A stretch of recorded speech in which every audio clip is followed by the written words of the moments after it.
Bonsoir à toutes et à tous, où vous soyez devant votre télé ou sur votre tablette, à Monaco ou à l'autre bout du monde, soyez les bienvenus sur Monaco Info. Nous sommes le jeudi 18 septembre, voici les titres qui seront développés. La 13e édition du Monaco Business a été inaugurée ce matin en présence du souverain au Méridien Beach Plaza. Retour sur ce rendez-vous d'échange et de rencontres dans quelques instants. Vous connaissez peut-être l'entreprise monégasque Eximol, spécialisée dans le monde de la cosmétique. Eh bien, cette entreprise participe à un congrès international à Cannes. Notre invitée sera la chef de service de gérontologie clinique du centre Régnier 3, Sandrine Louchard de la Chapelle. Nous reviendrons avec elle sur la semaine dédiée à l'Alzheimer, avec un grand nombre d'animations pour les patients et notamment un rallye. Toujours dans le domaine de la santé, nous nous rendrons à l'hôpital Larcher où une fresque financée en partie par l'association Monaco Liver Disorder a été inaugurée ce matin dans le service des cancers pédiatriques. Le jeune parti politique Génération Monaco a organisé une conférence consacrée à l'éducation en principauté et plus précisément sur l'avenir des nouvelles générations. Et enfin, nous vous présenterons une belle initiative lancée par la Croix-Rouge monégasque, Coiffeur solidaire. Tout est contenu dans la phrase. Des personnes en situation de vulnérabilité bénéficient de coupes de cheveux gratuites. C'est l'événement B2B en principauté, le Monaco Business était de retour pour une 13e édition. Les entrepreneurs monégasques ont pu profiter de cette journée pour se rencontrer, échanger et se projeter sur l'avenir. Le prince Albert II et le ministre d'État étaient présents à l'ouverture du salon. Retour en images dans ce reportage d'Alban Gingembre et Massimo Piantoni. 50 entreprises sont ici pour exposer leurs idées et construire l'avenir à travers des rencontres, à commencer par un échange avec le prince souverain. Le ministre d'État souligne quant à lui la grande résilience dont fait preuve l'économie monégasque malgré une actualité internationale perturbée, plus 2,3% de chiffre d'affaires. Un territoire toujours attractif donc, Nolwenn a ouvert son entreprise il y a maintenant 2 ans. J'ai décidé donc de créer ma propre marque qui vend particulièrement des senteurs comme les bougies parfumées, les diffuseurs d'ambiance. Actuellement, je suis au Monaco Boost. Donc oui, c'est une aide du gouvernement, donc je suis très satisfaite. Et puis donc je développe petit à petit mon activité et le but de participer à ce salon Monaco Business, c'est justement comme une vitrine pour présenter la marque, mes produits, ce que je fais. D'autres entreprises implantées depuis plus longtemps en principauté se souviennent aussi avoir été bien accompagnées. C'est le cas de Carlo, l'application de paiement avec cashback qu'on ne présente plus à Monaco. Nous avons lancé Carlo il y a maintenant 6 ans avec cet objectif clair de ramener les consommateurs au centre-ville et aussi d'aider les commerçants à s'adapter aux nouvelles habitudes de consommation.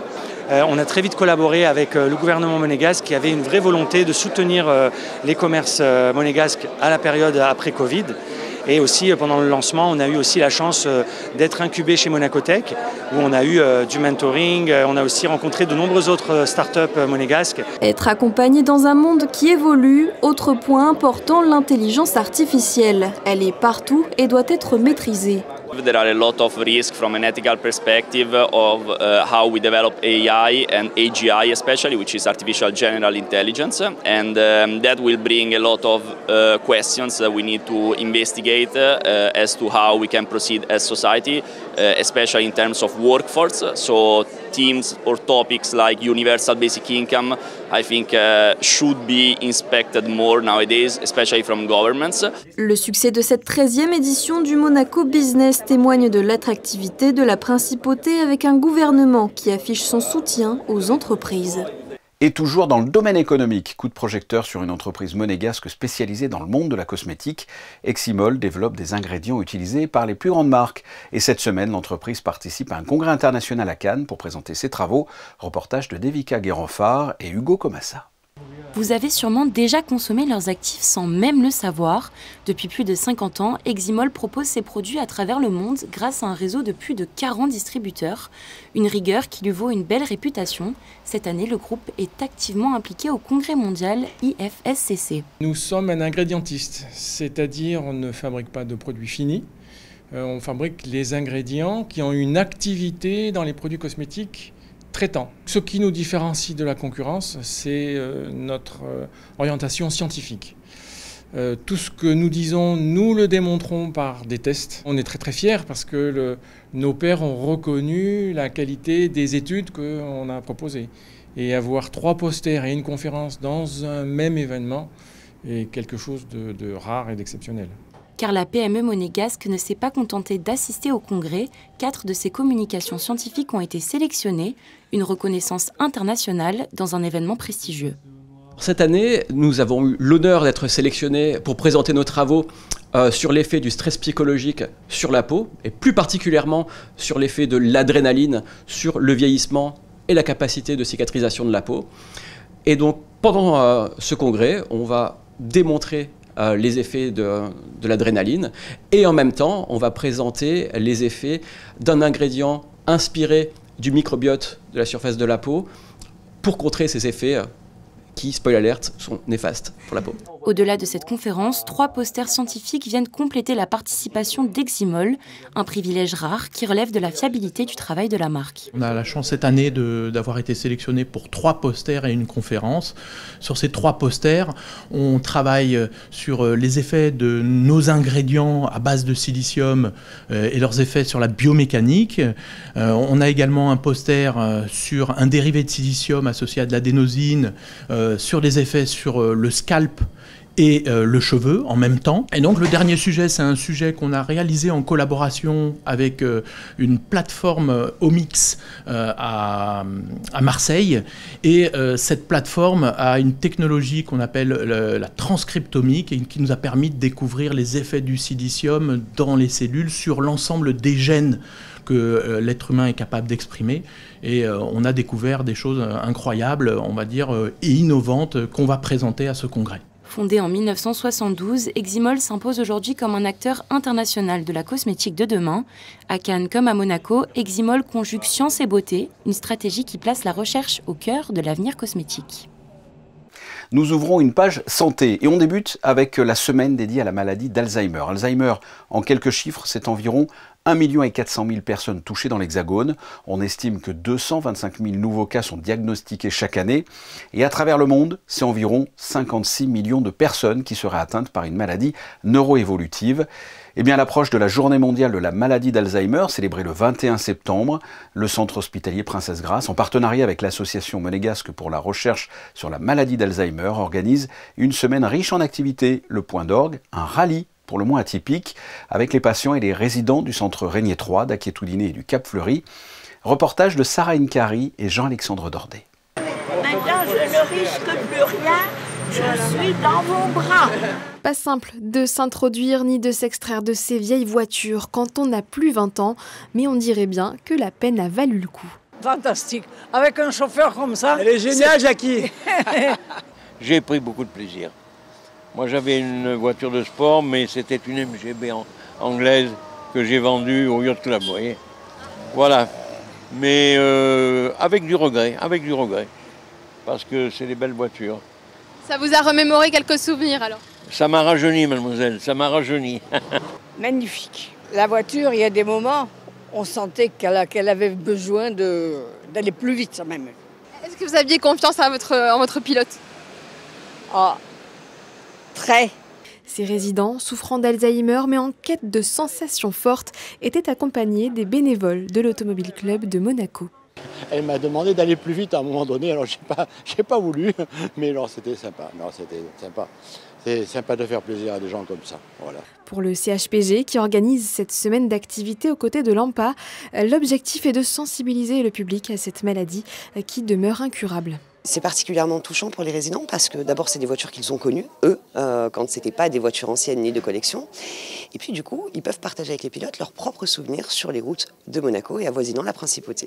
Donc il y a un vrai moment d'échange, à tel point qu'à la fin de la première édition, les pilotes nous ont tous dit on recommence l'année prochaine et on en est à la 3e année. Pas sûr d'ailleurs que tous attendent l'année prochaine pour repartir pour un tour. Vous restez avec lui? Est-ce que... On a prévu, on part à Saint-Tropez maintenant. Saint-Tropez, rien que ça. Mais faites quand même attention aux excès de vitesse et aux gendarmes.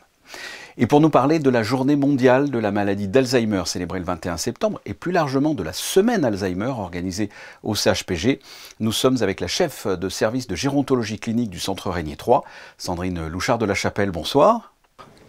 Bonsoir. Nous célébrons, alors je ne sais pas d'ailleurs si on peut dire célébrer, mais nous célébrons la semaine de lutte contre l'Alzheimer. Il y a de nombreuses activités, justement, toute la semaine organisées par le Centre hospitalier Princesse Grace.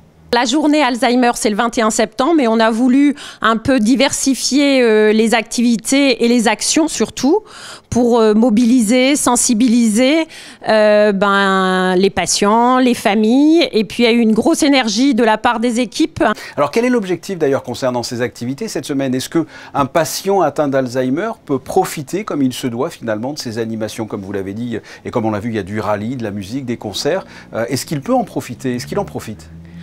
Alors tout à fait. En fait, c'est tout ce qui est rassemblé sous le terme des thérapeutiques non médicamenteuses. Et on sait que la musique, les activités de stimulation cognitive, quelles qu'elles soient, mais ça peut être justement le lien social, le fait de découvrir de nouvelles choses. Tout ça ça fait partie des activités non médicamenteuses, mais dont on sait qu'elles sont extrêmement importantes pour les patients, parce que ça brise aussi la solitude, ça permet de garder certaines compétences, notamment ça peut être du dessin, ça peut être des ateliers avec des fleurs, voilà, donc une multitude de choses. En fait, c'est stimuler le plus possible de façon multiple. Alors un rappel peut-être médical d'ailleurs, qu'est-ce que la maladie d'Alzheimer ? Alors la maladie d'Alzheimer, c'est une maladie complexe. C'est une maladie complexe en fait qui est neurodégénérative, donc qui évolue lentement, qui va détruire progressivement les neurones, les connexions au niveau du cerveau. Et alors l'origine de la maladie d'Alzheimer, on la connaît pas. Mais on sait que dans cette maladie, il y a 2 protéines qui sont touchées et qui vont faire en sorte en fait que le patient va présenter des troubles de la mémoire, puis après des troubles praxiques d'utilisation des objets par exemple, des troubles de reconnaissance, puis en plus en évoluant va donner des troubles de la marche, des troubles pour s'alimenter. Donc c'est une maladie qui petit à petit progressivement va atteindre différentes zones du cerveau qui vont faire que le patient va perdre son autonomie. C'est pour ça qu'on parle de démence, c'est quand il perd son autonomie. Ça concerne qui? Ce sont des jeunes, des personnes âgées, ce sont des hommes, des femmes? Il y a un stéréotype de la personne atteinte? Alors, un facteur de risque pour les pathologies neurodégénératives dont la maladie d'Alzheimer, c'est l'âge. Ouais. Donc forcément, il y en a plus de risques en vieillissant d'avoir une pathologie neurodégénérative comme la maladie d'Alzheimer. Après, la première description de cette maladie, c'était une maladie chez quelqu'un qui avait une 50aine d'années. Donc ça peut toucher effectivement des patients plus jeunes, notamment dans des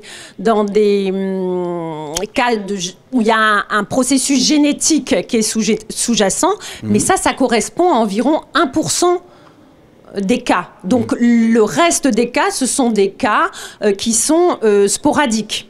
Les formes génétiques sont 1%. Donc c'est vrai que ça fait souvent peur aux patients quand il y a quelqu'un de son entourage qui est atteint de la maladie d'Alzheimer. Alors c'est une vulnérabilité, mais c'est pas parce que vous avez un de vos proches qui a une maladie d'Alzheimer que systématiquement vous allez l'avoir si vous n'avez pas de mutation génétique.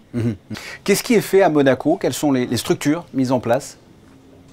Alors, au niveau des structures, la première structure importante, c'est le centre mémoire, puisque c'est le centre où on peut diagnostiquer et donc entrer dans un parcours de soins, dans une filière de soins où on va pouvoir proposer donc un diagnostic le plus précis possible, mais également une prise en charge, qu'elle soit thérapeutique et non thérapeutique avec des stimulations, de pouvoir participer à des protocoles de recherche également et de se mettre en lien avec d'autres professionnels qui peuvent aider, notamment en ville ou alors au niveau du centre. Et après, le reste, on a le centre hospitalier possède une unité cognitivo-comportementale. Donc c'est une unité de 15 lits qui permet de prendre en charge les troubles du comportement.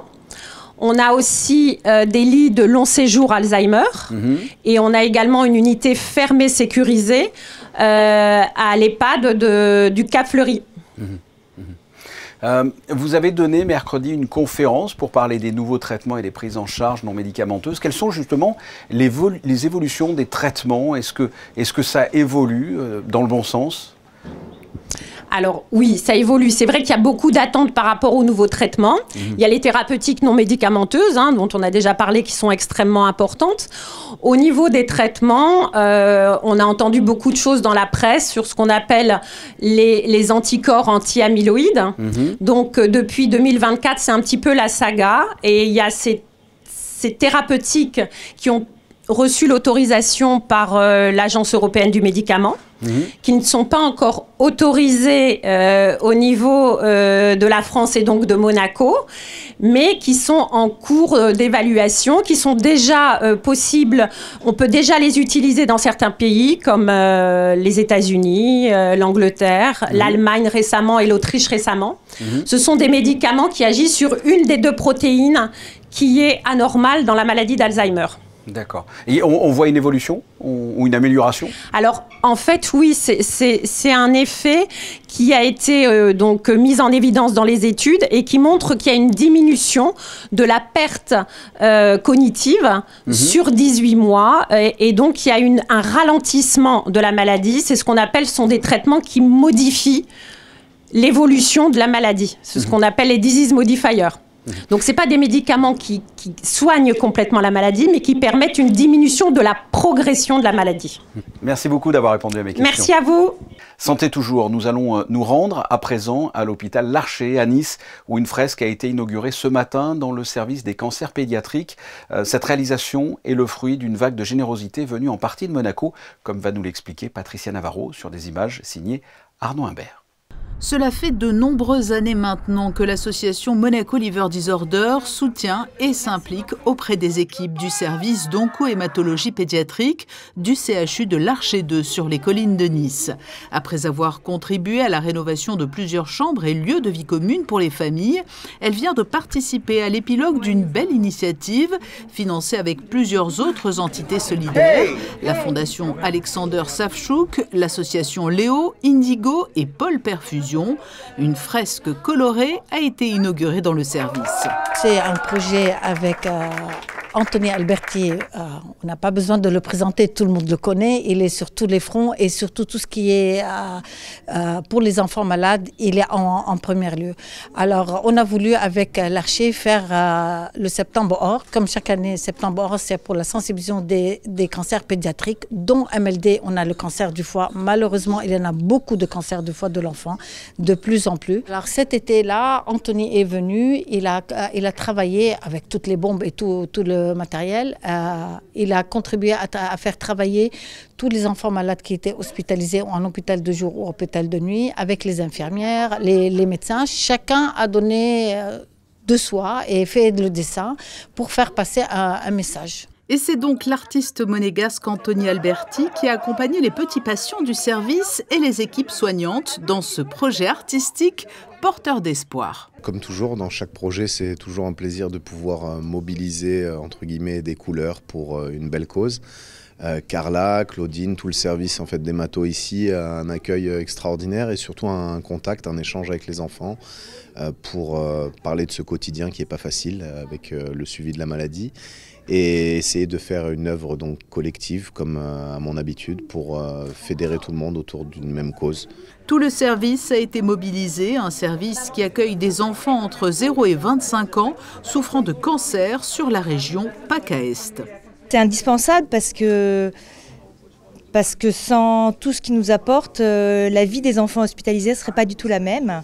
Et c'est vrai que il n'y a pas que les médicaments, les docteurs, les infirmières, les chercheurs pour guérir. Il faut aussi un environnement sécure, il faut être en confiance, il faut que les enfants puissent vivre leur vie d'enfant. Et grâce à MLD, tout ça c'est possible. La belle aventure ne s'arrête pas là puisque cette année encore, au mois de décembre, Monaco Liver Disorder reviendra dans ce service pédiatrique pour offrir le plus beau des Noëls à tous les jeunes patients et aux équipes. Hier au soir au Novotel, le parti politique créé par Marc Mourou, Génération Monaco, a organisé une conférence consacrée à l'éducation en principauté. Une rencontre qui a réuni responsables politiques, professionnels de la santé, de l'éducation, ainsi que des jeunes autour d'un même sujet, l'avenir des nouvelles générations. Le reportage de Christine La Petite-Homel et Alexandra Paolini.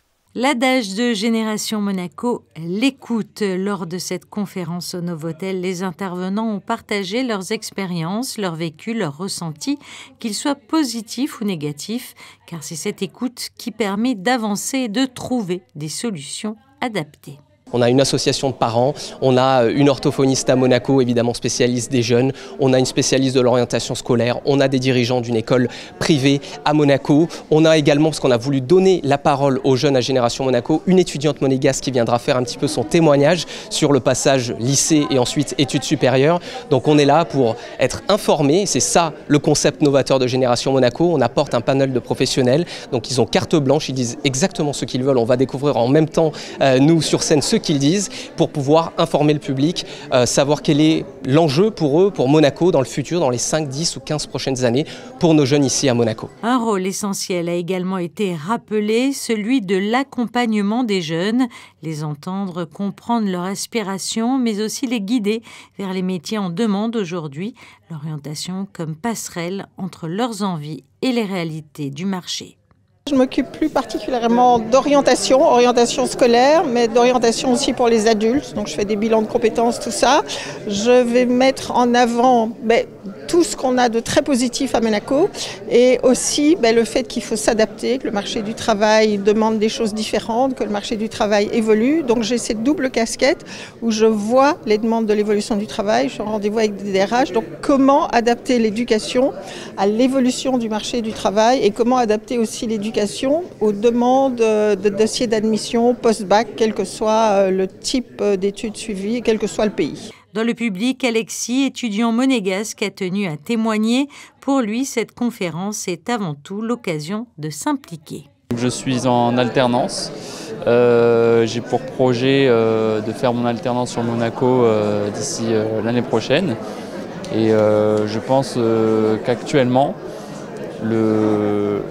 la jeunesse devrait vraiment beaucoup plus s'intéresser à la politique actuelle en ce qui les concerne, en ce qui concerne leur avenir et ce qui concerne aussi tout ce qui va s'emboîter par la suite. Donc voilà, moi, ce soir, je suis venu prendre beaucoup d'informations. Une conférence placée sous le signe du dialogue et de l'écoute qui ouvre la réflexion sur l'avenir de l'éducation à Monaco. En bref, le prince Albert II a participé au 13e dîner de bienfaisance de la Stelios Foundation, où une vente aux enchères a été organisée hier au soir. Et le montant de cette vente, 571 000 €, est allé au profit de la WWF et de la Fondation du prince Albert II de Monaco pour des projets conjoints en Méditerranée. La galerie Espace 22 propose une exposition consacrée à l'artiste originaire de Macédoine et résidente en principauté. Je vous donne son nom, soyez indulgents avec moi. Olympia Kamcheva Stojceska.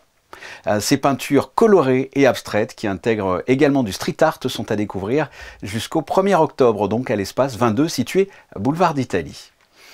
La Croix-Rouge monégasque lance une initiative originale. Coiffeurs solidaires, des coiffeurs bénévoles offrent chaque mois une coupe de cheveux aux personnes fragilisées. Un moment simple mais essentiel pour retrouver confiance et rompre l'isolement. Un reportage de Vanessa Dessy sur des images d'Alexa Vial. La Croix-Rouge monégasque innove avec son projet Coiffure solidaire destiné aux personnes en situation de vulnérabilité. Chaque mois, une dizaine de bénéficiaires profitent d'une coupe offerte par des coiffeurs bénévoles. Bien plus qu'un soin esthétique, l'initiative permet de rompre l'isolement, de renforcer la confiance en soi et de recréer un lien social. Un pas supplémentaire dans l'accompagnement global mené par la Croix-Rouge monégasque, alliant soutien matériel, écoute et bien-être. On essaie vraiment de pouvoir accompagner les personnes dans leur quotidien et finalement sur différents plans, tant matériels qu'au niveau de ces aspects-là qui paraissent un petit peu moins essentiels dans un premier temps et qui pour autant finalement ont un bel impact pour les personnes. C'est important de souligner que c'est le CHPG qui nous met à disposition ce local de coiffure au sein de la résidence Aquitudine. Les coiffeurs bénévoles de la Croix-Rouge monégasque offrent bien plus qu'une simple coupe. Par un geste, ils redonnent estime de soi et sourire aux bénéficiaires tout en créant un moment d'échange chaleureux et humain. D'abord, c'est le métier que je pratique tous les jours. Donc du coup, mettre au service des gens qui ont besoin de se faire coiffer, c'est la seule chose que je pouvais faire. et ça fait vraiment du bien de rendre service aux gens. On leur apporte vraiment un moment hors du temps où ils se détendent et du coup ils ressortent avec le sourire et c'est la seule chose qui est importante. Et la coupe aussi bien sûr qui est très importante. Avec Coiffure Solidaire, la Croix-Rouge monégasque démontre qu'un simple geste peut avoir un fort impact. Redonner confiance, recréer du lien et rappeler que la solidarité passe aussi par l'attention portée aux petits détails du quotidien. Ce journal est presque terminé. Les photos de fin de Manuel Vitali sont consacrées à la 13e édition du Monaco Business qui s'est déroulée aujourd'hui au Méridien Beach Plaza en présence notamment du prince Albert II et du ministre d'État. Juste après, la météo de Théo Schumer. Demain à la présentation, Patricia Navarro. Quant à nous, on se retrouvera lundi prochain. Passez une très belle soirée en notre compagnie et je vous dis à très bientôt. Au revoir.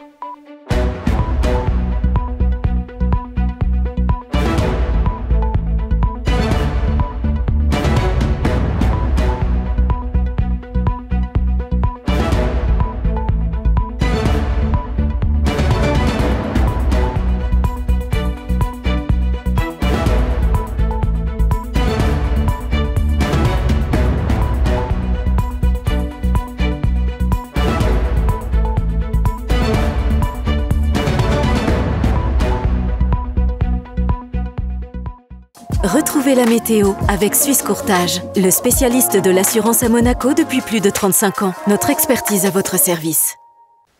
Bonsoir à tous, ravi de vous retrouver pour vos prévisions météo. Des prévisions mitigées ce vendredi, rien d'inquiétant, je vous rassure. C'est avec le soleil que vous commencerez la journée, mais c'est avec les nuages que vous la finirez. Le ciel se voilera progressivement à partir de la mi-journée et il faudra attendre samedi pour retrouver de belles éclaircies. En revanche, du côté des températures, notez qu'un épisode caniculaire s'apprête à toucher tout l'Hexagone en cette fin de semaine. La principauté sera assez préservée comparée à nos amis français qui auront par exemple jusqu'à 35 degrés dans le sud-ouest du pays demain. Chez nous, il faudra compter 24 degrés en matinée et jusqu'à 27 l'après-midi. Demain, pensez à souhaiter une excellente fête aux Émilie. Excellente soirée avec nous. C'était la météo avec Suisse Courtage, le spécialiste de l'assurance à Monaco depuis plus de 35 ans. Notre expertise à votre service.